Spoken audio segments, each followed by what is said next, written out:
Hello viewers, আসসালামু আলাইকুম। আশা করি আপনারা সবাই ভালো আছেন। আজকে আমরা যে বিষয়টি নিয়ে আলোচনা করব সেটি হলো জেপিজি ফরম্যাট থেকে কিভাবে রিটেন ফরম্যাটে মাইক্রোসফট ওয়ার্ডে আমরা কনভার্ট করব। আমরা নানা রকম ফরম্যাটে নানা রকম ডকুমেন্টস পেয়ে থাকি, যেমন ধরুন আপনারা কখনো স্ন্যাপশট অথবা স্ক্যান কপি আপনারা মেলে পেয়ে থাকেন, কিন্তু সেই কপিগুলো কিভাবে আমরা মাইক্রোসফট ওয়ার্ডে খুবই সহজে রিটেন ফরম্যাটে নিয়ে নিতে পারি সেটি আজকে আমরা আপনাদেরকে দেখিয়ে দিব। আমি সিফাত শাহরিয়ার খান, এটি আমার একটি ব্যক্তিগত ইউটিউব চ্যানেল। আমার চ্যানেলটি যদি আপনাদের ভালো লেগে থাকে অবশ্যই সাবস্ক্রাইব করে রাখবেন। তো চলুন কথা না বাড়িয়ে মূল স্ক্রিনে চলে যাই, কিভাবে জেপিজি ফরম্যাট থেকে মাইক্রোসফট ওয়ার্ডে কনভার্ট করব।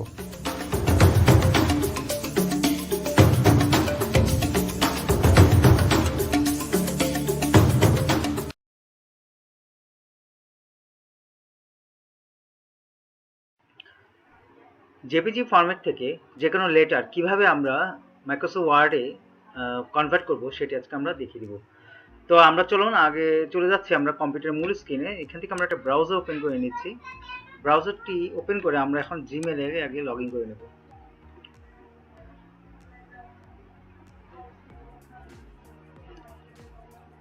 জিমেইল অ্যাকাউন্টে আপনার লগ ইন আগে আমি করে নিচ্ছি। আমার জিমেইল অ্যাকাউন্টে আপনারা আপনাদের জিমেইল অ্যাকাউন্টে আগে লগ ইন করে নেবেন। তো আমি আমার প্রবলেম সলভার যে জিমেইল অ্যাকাউন্ট আছে ওখানে আমি লগ ইন করে নিচ্ছি।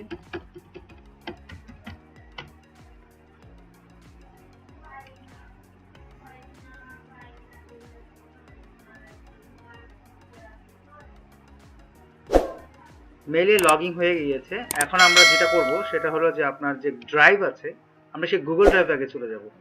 সো আপনার যে কর্নার যে ডট অপশনগুলো আছে এখানে আপনি ক্লিক করে গুগল ড্রাইভ সিলেক্ট করবেন। সো আমি গুগল ড্রাইভ সিলেক্ট করছি।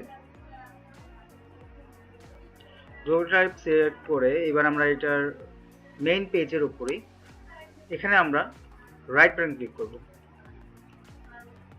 ক্লিক করে এখানে আমরা রাইট বাটন ক্লিক করব। ক্লিক করে ফাইল আপলোড অপশনে যেয়ে এখানে যেখানে ফাইলটি আমাদের আছে জেপিজি লেটার, যেমন এই আমার যে একটি লেটার আছে ব্রেকআপ লেটার, সো আমি এটা সিলেক্ট করে দিচ্ছি। লেটারটি সিলেক্ট করা হয়ে যাওয়ার পরে এখানে আপলোড হয়ে গিয়েছে।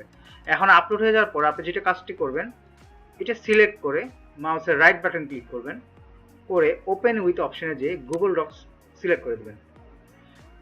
গুগল ডক্স সিলেক্ট করার পর এটা একটু কনভার্ট হবে। কনভার্ট হওয়ার জন্য আমরা ওয়েট করছি।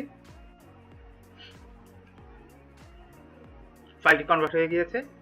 এবার আমি দেখাচ্ছি যে লেটারটি কিভাবে আপনার জেপিজি ছবি যে ফরম্যাট আপনার মোবাইলে তোলা ছিল সেটি কিভাবে ওয়ার্ডে ট্রান্সফার হয়ে গেছে। দেখুন এখানে লেখা আছে guest who left his Facebook open on the computer and got a message from Kelsey. So এখানে দেখুন লেখাটি guest who left his Facebook open on the computer and got a message from Kelsey. So এখানে আপনার পুরো লেটারটি কিন্তু এই JPG ছবি থেকে আপনার কিন্তু ওয়ার্ডে কনভার্ট হয়ে গিয়েছে।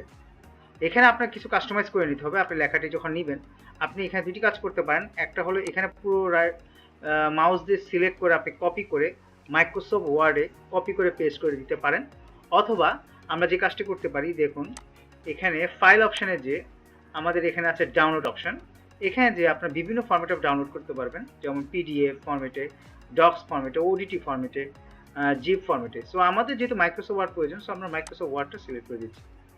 মাইক্রোসফট ওয়ার্ডে সিলেক্ট করার পর এটি অটোমেটিকই ডাউনলোড হয়ে যাবে। দেখুন ডাউনলোড হয়ে যাচ্ছে। ডাউনলোড হয়ে যাওয়ার পরে আপনি ফাইল লোকেশন শো করবে। ডাউনলোড অলরেডি হচ্ছে এখনো,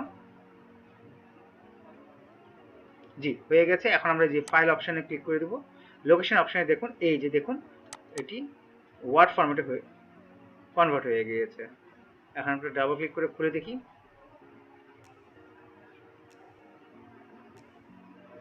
দেখুন এখানে কিন্তু এনেবল এডিটিং দিয়ে দিবেন। দেওয়ার পর দেখুন জেপিজি ফরম্যাটের যেই লেটারটি ছিল এটা তো চলে এসেছেই, সাথে কিন্তু ওই কনভার্টেড যে লেখাগুলো রিটেন ফরম্যাটে এটাও কিন্তু চলে এসেছে।